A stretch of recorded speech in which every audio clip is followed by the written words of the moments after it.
네, 안녕하세요. 이서윤의 초등생활 처방전 이서윤입니다. 네, 오늘은요, 이 특별 게스트분을 모셨는데요. 정명섭 작가님이십니다. 네, 저희 초초방 구독자분들한테 소개 부탁드려요. 안녕하세요. 초초방 여러분, 만나서 반갑습니다. 글 쓰는 정명섭 작가입니다.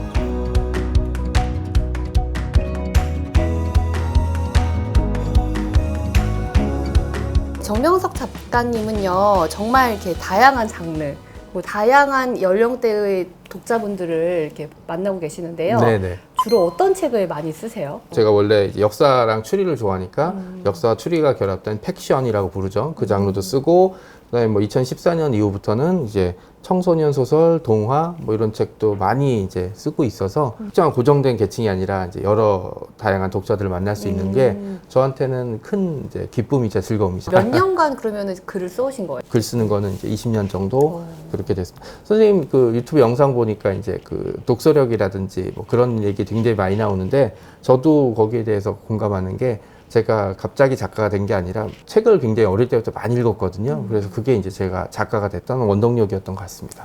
어릴 때부터 이제 책을 많이 읽으셨다가 20년간 지금 네. 작가 생활을 하신 정명섭 작가님이 이제 이번에는 또 특별한 책을 쓰셨어요. 네, 맞습니다. 네, 여기 히스토리 히어로즈라는 네. 책인데요. 1권 발간을 지금 네, 축하드립니다. 감사합니다. 네. 히스토리 히어로즈, 그러니까 역사 영웅이잖아요. 맞습니다. 네. 역사이고 어린이 시리즈물은 또 처음 도전을 하신 거예요? 네, 맞습니다. 어떤 내용이 이렇게 쭉 담겨져 있는 거예요? 근미래, 그러니까 21세기의 마지막 핵쯤에 뭐 핵전쟁 그리고 환경 오염으로 인해서 이제 지구가 많이 파괴되고 소수의 생존자들이 이제 에코시티라는 곳에 모여서 살게 됐는데 그 사람들이 이제 그런 대재난을 겪게 되면서 역사에 미싱링크 같은 게 생긴 거예요. 그러니까 뭐 큰 재난이 생기고 이러면 사람들이 자기만 살기 바쁘지 뭘 챙길 수가 없잖아요. 그래서 그 와중에 역사를 잊어버린 거죠. 그래서 과연 과거에 어떤 일이 있었을까라고 고민을 하는데 이제 타임머신 비슷한 장치가 개발이 되면서 이제 과거로 가서 이제 그게 우리가 알고 있는 사실이 맞는지 아닌지 사람들이 과거를 이제 보면서 가질 수 있는 상상력들을 좀 풀어줄 수 있는 그런 이제 시리즈죠. 네. 어린이들이 이제 그 잃어버린 역사를 찾아가지고 타임머신을 타고 이렇게 가는 그런 네. 이야기네요. 그리고 이제 또 악당이 등장 안 할 수가 없잖아요. 네, 그래서 타임엑스라는 이제 악당이 등장해서 네. 이 타임엑스는 자기가 원하는 대로 역사를 바꾸려고. 근데 이 타임 패러독스라는 걸 생각하게 되면 이제 역사를 바꿀 수는 없기 때문에 아리와 아랑 남매가 가서 이들을 좀 막고 역사가 제대로 흘러갈 수 있게 좀 도와주는 그런 역할을 하는 이제 장르로 분류되면 이제 그래픽 노블이라고 하고 있는데 그래픽 노블이 만화와 소설의 중간이다. 스타일이나 진행 방향은 이제 서구식의 그래픽 노블에 좀 가깝고 제가 이제 이렇게 봤더니 그림은 꽤 많이 있지만 네네. 글도 이렇게 많이 있어요. 그래서 저도 학습 만화만 보는 친구들이 교실에 많이 있어가지고 그쵸, 네. 그런 친구들이 좀 글밥이 있는 책으로 넘어갈 수 있도록 하는 그런 재미있는 책을 항상 읽으라고 강조를 하는데 딱 만화에서 글밥이 많은 걸로 넘어갈 수 있는 너무 만화만 많이 읽는 친구들한테 좀 더 흥미를 줄 수 있는 그런 책인 것 같더라고요. 제가 학교에 가서 학부모님들 많이 만나면 학부모님들께 걱정을 해요. 두 가지 걱정이 있습니다. 하나는 우리 애가 아무것도 안 읽어요. 또 하나는 우리 애가 만화책만 봐요.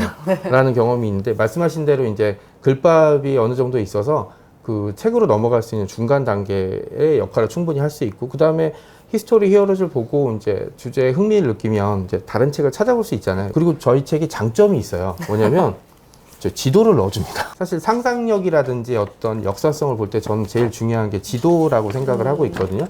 여기 보시면 세계 지도 돼 있어서 네. 그 역사 지도라고 보통 부르거든요. 그 시대에 어떤 일이 일어났었나. 그러니까 책을 읽거나 역사를 이해할 때 가장 중요한 것 중에 하나가 이제 그 당시의 역사성을 이해하는 건데 머릿속에 지도를 띄워보라고. 그래서 이제 그 지도에 당시에 우리나라가 어디 있고 다른 나라에서 무슨 일이 있었는지를 이렇게 그 이미지로 떠올려 보면 역사에 대해서 조금 더 접근할 수 있는 이제 한 단계라고 생각을 하거든요. 역사를 공부하기 위해서는 지도가 필수입니다, 여러분. 네. 이제 그러면은 이제 이 역사물이잖아요. 네, 맞습니다. 이 책을 쓰시면서 특별하게 신경을 쓰셨다 하는 부분이 있으신가요? 가장 중요한 건 이제 재미죠. 어린이 독자들은 어른들보다 어떻게 보면 훨씬 더 그 직관적이고 그 직접적이기 때문에 그 바로 재미가 없으면 바로 반응이 나오거든요. 맞아요. 그래픽 노블이라는 방식을 택한 것도 그것 때문인데 어떻게 하면 아이들이 다음 페이지를 넘길 수 있을까라는 부분이 저한테는 뭐 가장 큰 고민이고 또 어린이가 그 역사 현장에 있다는 뜻이잖아요. 네. 그러면 어린이의 눈으로 그 역사 현장을 봤을 때 과연 어떤 반응을 보일까? 어떻게 볼 수 있을까? 그 다음에 또 이게 역사라는 문제가 굉장히 복잡다단하잖아요. 뭐 결과가 하나라고 원인이 하나일 수는 없는데 그런 것들을 어떻게 최대한 사실과 틀리지 않게 설명해 줄 수 있을까라는 부분이 저에게는 굉장히 큰 도전이었었고요. 초등학교 때는 사실 세계사라는 게 교육 과정에 들어가 있지는 않아요. 그렇죠. 네. 5학년 때 이제 한국사만 살짝 나오는데 그래도 우리 아이들은 또 세계사에 대해서 관심을 갖는단 말이죠. 맞습니다. 근데 네. 또 너무 어려운 책은 어려워 이렇게 되는데 가장 신경을 많이 쓰신 부분이 재미다. 네, 그러니까 그렇죠. 책장을 넘길 수 있겠다. 그럼요. 맞아요. 네. 우리 아이들이 책을 읽으려면은 재밌어야 되거든요. 그럼요. 딱 피고 나서 끝까지 금방 다 읽어요. 아. 네. 말씀하신 것처럼 쑥쑥쑥쑥 넘어가더라고요. 그래서 우리 아이들이 진짜 재미있게 세계사를 쉽게 접할 수 있겠다라는 생각을 했습니다. 그러면은 이게 어린이 책 시리즈를 잡으시면서 네. 이게 세계사를 이렇게 또 딱 테마로 잡으신 이유가 있을까요? 선행학습이라고는 하긴 그런데 이제 재미를 붙이거나 관심을 가져야 될 시기가 한 4학년, 3학년 뭐 이 정도 돼야 되는데 저는 한국사와 세계사를 분리해야 되지 않는다고 보고 있거든요. 한국사와 세계사가 서로 밀접한 영향을 끼치고 있기 때문에 두 개를 동시에 배워야 된다고 항상 생각을 해서 가급적이면 세계사를 먼저 하는 게 낫지 않을까라고 이제 생각하고. 맞아요. 뭐 중학교, 고등학교 가서도 세계사를 배우잖아요. 그럼요. 근데 교과서에서는 보스턴 차 사건이라는 딱 몇 줄로 그냥 끝나요. 그리고 이제 밑에 사파로 그쵸, 이렇게 그쵸. 차에다 그 이렇게 그림. 바다에 던지는 예. 거죠. 근데 이제 우리가 그때로 딱 돌아갔을 때 어땠을까를 상상을 하면은 이 역사적인 사건이 기억에도 다 잘 남고 그럼요. 네, 이해도 훨씬 더 잘 되잖아요. 그리고 네. 근대사에 있어서 미국의 독립이라는 거는 세계적으로 큰 여파를 미친 사건이고 그 이후에 우리나라에게도 많은 영향을 미쳤기 때문에 이 부분은 좀 반드시 짚고 넘어가야 되지 않을까라고 생각을 하고 있었고. 미국의 이 보스턴 차 사건을 이제 일본의 주제로 잡으시는 게 네. 이게 참 중요하다고 역사에서 생각을 하신 그렇죠. 거잖아요. 네. 그 미국이라는 나라는 현재도 직간접적으로 영향을 많이 이제 좀 미치고 있는 나라고, 그다음에 이 책을 읽는 독자 여러분들, 이 친구들이 성인이 된 이후에도 그 영향력이나 이제 파급력은 전혀 변하지 않고 있다고 생각하고, 또 미국의 독립이 중요한 점이 그 국왕이 지배하는 그 당시 익숙한 왕정 체제를 사람들이 합의에 의해서 이거를 바꾼 거였거든요. 이후에 이제 미국이란 나라가 경제적으로 성장하고 전 세계적으로 막강한 영향을 끼치는 단계, 한 작은 지역이 강대국으로 가는 과정을 교과서적으로 잘 보여주고 있거든요. 우리가 더 나아가기 위해서는 어디를 배워야 될까라고 좀 고민을 많이 하면 미국이라는 아주 훌륭한 타이틀이 있으니까. 그 다음에 뭐 미국 문화랑 이런 것들을 접하게 될 때 이 시작이 어디서 됐을까라는 걸 좀 한번 알려주고 싶었어요. 네. 네. 그러니까 식민지에서부터 지금의 최강 선진국이 될 그렇죠. 때까지 네. 그 과정을 보면서 또 우리 어린이들이 배우는 점도 있을 것이고, 그렇죠. 미국 여행을 가거나 뭐 나중에 미국에서 살거나 그렇죠. 모든 것들이 그때 맞아 우리 작가님이 쓰셨던 이 네, 보스턴 네. 차 사건 읽었었지, 이거에서부터 시작을 했으면 좋겠다. 그런 그럼요. 바람이. 네. 이제 여기서는요. 캐릭터들이 등장을 네, 해요. 물론이죠. 아랑이, 그리고 아리, 네, 킁킁이 맞습니다. 이렇게 나온단 네, 말이죠. 근데 이 동화책의 캐릭터는 본인이 많이 투사가 되잖아요. 그럼요. 네. 네, 네. 어떤 캐릭터하고 본인이 가장 작가님이 아, 닮으셨다. 여기서 나온 네. 캐릭터 중에 저랑 가장 가까운 건 킁킁이거든요. 킁킁이요. 네. 강아지. 네, 네. 이렇게 좀 호기심 많고, 네. 이런저런 일에 잘 끼어들고, 그 다음에 막 사고를 쳤는데 주변에서 이렇게 알아서 잘 수습해주고, 이런 게 이제 저랑 좀 많이 닮았더라고요. 아리와 아랑 남매 같은 경우도 이제 제 성격이라든지 제가 주변에서 캐치한. 그러면 이제 작가님께서 히스토리 히어로즈가 된다면은 네. 어느 순간으로 돌아가고 싶으세요? 세계사 현장으로 가고 싶은 거는 저는 1919년 3월 1일 날 아침에 네, 탑골공원에 있고 싶어요. 독립운동 좀 하실 거예요? 독립운동은 못할 것 같고 겁이 나서 대신 저는 이렇게 옆에서 지켜보면서 이제 좀 기록을 할 것 같아요. 세계사라고 하지만 3.1 만세운동도 1919년, 1920년 초반에 그 식민지의 그 저항에 막대한 영향을 끼친 이제 저항 운동이거든요. 뭐 중국 오사 운동도 영향을 받았다고 하고 있고, 그 시기에 그 장소에 있었던 사람이 이제 자신들의 힘이 세계를 어떻게 바꿨는지는 몰랐을 거 아니에요. 네, 그러니까 저는 그 현장을 한번 좀 가보고 싶어요. 선생님은 네. 언제로 가고 싶으세요? 저도 한국사나 이런 걸 읽으면서는 그때 내가 살았으면 어땠을까라는 생각은 많이 해봤던 것 같아요. 그래서 근현대 개항기 이럴 때 좀 재밌지 않았을까? 뭐 이런 생각은 한번 해본 적 있고. 당시 신물물이라고 불렀던 건 적응은 다 빨리 하실 수 있게 미리 다 보셨을 테니까. 그렇죠. 그래서 재밌을 것 같고. 히스토리 히어로즈 얘네들이 위험을 무릅쓰고 역사를 확인하고 오잖아요. 네, 맞습니다. 교실에서도 이런 모험물에 대한 뭐 책이나 영화 같은 거를 보면은 이제 학생들이 크게 두 부류가 있어요. 한 부류는 선생님 저 모험 안 해요. 그냥 집에서 얌전히. 그리고 한 부류는 나는 갈 거다. 모험할 거다. 이런 아이들이 있거든요. 근데 여기 있는 아이들은 확인하고 오는 거잖아요. 네, 그렇죠. 작가님은 어느 쪽이세요? 역사를 이제 좋아하고 역사서를 쓰는 사람 입장에서 가서 현장을 보는 거는 문헌이라든지 사진자료를 보는 거랑 차원이 다른 문제거든요. 반드시 욕심을 내는데 가서 제가 뭘 하고 싶은 생각은 눈꼽만큼도 없습니다. 이게 타임 패러독스랑 굉장히 복잡한 문제라 만약에 실제로 미래에서 과거로 타임머신을 타고 가게 되면 역사에 개입하게 되면 그게 여파가 어떻게 미칠지 아무도 이제 모르는 문제거든요. 그래서 가서 지켜보는 걸로. 그러면 이제 여기에 아이들 히어로즈들은 굳이 왜 그러면 무릅쓰고 가가지고 역사를 확인하고 오는 거예요? 히어로즈니까. 근데 저는 그럴 수밖에 없다는 걸 굉장히 중요시하게 생각하거든요. 실제라면 좀 훈련받은 어른이 가겠죠. 그렇게 되면은 너무 재미가 없을 것 같아서 이제 아이들이 갈 수밖에 없는 이유를 이제 책에 이제 좀 나와 있고요. 그 다음에 가게 돼서 뭘 해야 될까도 생각을 좀 해봤는데 직접적으로 개입할 수는 없으니까 이제 개입을 혹시 하더라도 이제 잘 보이지 않게 뭐 이런 식으로 좀 이제 구상을 하느라고 진짜 힘들었어요. 진짜 그냥 없는 이야기를 만드는 건 저한테 되게 편한 일이거든요.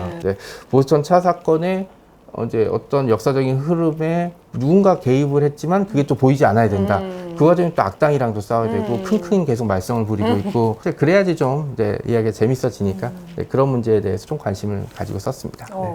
그럴 수밖에 없는 어쩔 수 없이 이제 가야 되는 그런 상황들이 나오고 그것을 이제 책에서 아이들이 이제 그럼 감정이입이 되는 거죠. 그렇죠. 나도 이제 히어로즈처럼 그럴 수밖에 없이 해서 가고 하는 것들이 직접 이제 겪어보는 느낌이 또 들 것 같습니다. 자, 그러면은 이제 히스토리 히어로즈에서 재미 포인트 이거를 작가님으로서 세 가지만 한번 뽑아주실까요? 히스토리 히어로즈에서도 주인공들이 어떤 거대한 사명감이라든지 이런 걸 가지면서 시작한 건 아니었어요. 약간 호기심, 그다음에 어쩔 수 없이 일에 말려든 측면이 좀 강하거든요. 그러면서 이제 차츰 성장하고 역경을 이겨내는 모습들을 좀 보여주는 게 이제 첫 번째 재미 요소고, 두 번째가 그림, 이제 작가님이 누군지나 이런 거에 대한 사전 정보는 없었어요. 근데 그림체가 되게 제 마음에 들더라고요. 약간 색채도 적당하고, 그 다음에 캐릭터성, 그러니까 제가 아리와 아랑이나 킁킁이 떠올렸을 때 이제 뭐 생각이 있었는데 그거를 전달하진 않았거든요. 그림 그리시는 분한테 이제 부담이 될 수 있어서. 근데 내가 그렸으면 어떻게 그렸을까에 싱크율이 한 90% 이상이에요. 오, 진짜요? 말씀을 전하지 않았는데도. 특히 캐릭터를 잘 맞춰줘갖고 그런 부분이 있고, 또 하나는 이 역사라는 부분이 굉장히 어렵잖아요. 이거를 이제 어떻게 쉽게 풀 수 있을까라는 고민은 이제 제가 진짜 책을 쓰기 시작하는 순간부터 가지고 있던 고민이었었는데, 히스토리 히어로즈에 이게 어느 정도 풀린 것 같아요. 200년이 훨씬 전에 미국이란 나라에서 벌어졌던 그 이해할 수 없는 어떤 사건들, 역사를 이해하는 그 순간의 지점들이 저는 되게 재밌더라고요. 그래서 책을 읽으시는 독자분들도 그런 지점을 저처럼 잘 넘어가실 수 있게 하는 게 이제 또 하나의 재미 요소이고, 저도 이제 아이들한테 역사를 가르치면서 항상 역사 동화 또는 역사 일기를 써보게 하거든요. 근데 1인칭 작가 시점으로 내가 이 순간에 그때 당시에 그 사람이라면 이라는 심정으로 써보게 하거든요. 그럼으로 인해서 이제 머릿속에 들어가는 거죠. 근데 그거를 쓰라고 할 때 잘 쓰는 친구들은 이런 책을 많이 읽어본 친구들이 훨씬 더 잘 씁니다. 이해도 훨씬 더 잘해요. 그래서 역사 공부의 시작점이 되지 않을까 싶어요. 네, 그럼 마지막으로 히스토리 히어로즈 독자들에게 전달하고 싶은 말씀이 있으시다면? 제가 한 4, 5년 정도 동안 계속 학교를 다녀보면 특히 코로나 이후에 학력 격차라는 부분이, 그 격차를 좀 줄일 수 있는 게 저는 책이라고 보고 있거든요. 책은 언제 어디서나 읽을 수 있고 학력 차에 상관없이 읽을 수 있기 때문에 그런 것들을 좀 메워줄 수 있는 책이라는 게 그런 것 같아요. 자신의 인격이라고 저는 표현하고 있거든요. 그런 부분들도 완성시켜주고, 그다음에 자신의 인생이 나아갈 수 있는 데 도움이 되고, 또 학부모들 같은 경우는 그럴 때가 있어요. 제가 아이한테 너무 막 심하게 이제 공부를 강요하지 말라 하지 않으셨으면 좋겠습니다. 왜냐하면 저는 아이들한테 감정이입을 많이 하는 편이니까. 그러면 저도 아이가 나중에 커서 잘 지냈으면 하는 마음으로 해요라고 하거든요. 그러면 저는 이렇게 얘기해요. 자식이 나중에 커서 어떻게 지낼지 걱정이 되면 해결책은 있죠. 자식한테 빌딩을 물려주면 되거든요. 근데 그럴 수가 현실적으로 없잖아요. 그래서 저는 부모님이 자식에게 빌딩을 물려주지 못하면 마음속에 빌딩을 지어줄 수 있는 이제 능력을 길러주면 된다고 말씀을 드려요. 그래야지 좋은 사람이 될 수 있는데 마음속에 빌딩을 지을 수 있는 좀 기초는 전 책이라고 보고 있거든요. 그래서 히스토리 히어로즈도 좋고 다른 책도 좋으니까 시간이 날 때 책을 읽을 수 있는 것이 여러분의 운명과 아이들의 운명을 바꿀 수 있지 않을까라는 생각을 좀 해보고 있습니다. 네, 너무 멋진 말씀을 해주셨어요. 마음속에 건물줄. 그럼요. 네. 네. 경제적인 유산이 아니라 진짜로 물려줄 수 있는 유산이 이 마음속에 빌딩을 그럼요. 네. 지어주는 거일 것 같습니다. 이 독서의 중요성을 다들 알고 계세요. 우리 초점한 구독자분들은 워낙 더 잘 알고 계실 그럼요. 거예요. 네, 네. 이렇게 재미있는 책을 추천을 해주고 읽어주고 하는 게 가장 좋은 방법이잖아요. 그래서 재밌는 책 읽어가지고 마음속에 빌딩을 지어주시기 바랍니다. 네, 오늘 작가님께서 정말 좋은 말씀 해주셨어요. 이제 우리 아이들이 세계사를 재미있게 접할 수 있는 방법을 소개를 또 해주셨습니다. 오늘 이제 인터뷰 해주셔서 정말 감사드리고요. 우리 마지막으로 초처방 구독자분들한테 인사드리면서 마치도록 하겠습니다. 네. 네, 우리 초중생활 처방전 구독자 여러분 시청해주셔서 감사하고요. 마지막으로 인사드릴게요. 안녕히 계세요. 안녕히 계세요.